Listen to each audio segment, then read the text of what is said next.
আজকে আমরা ঠাকুর আনতে এসেছি, কী পরিমাণ গরম সেটা বলে বোঝানো যাবে না।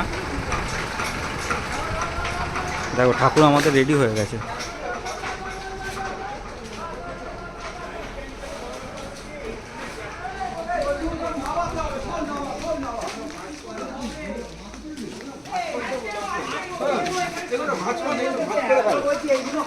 যারা ওখানে ঠাকুর তুলবে তারা ভেতরে রয়েছে, বাকিগুলোকে রেডি করে ভাঁজ কর না।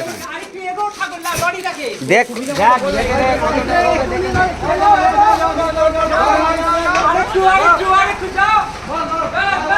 এত গরমে এত কষ্ট করে সব এসছে, কিন্তু এই একটা মুখ দেখে সব কষ্ট চলে যায়।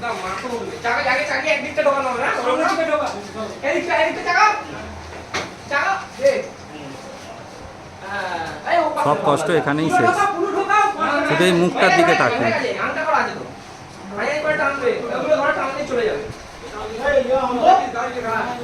আমরা এখন চন্দননগরে এসেছি। আমাদের ঠাকুর চন্দননগর থেকেই যায়, বিগত 30-35 বছর হয়ে গেল।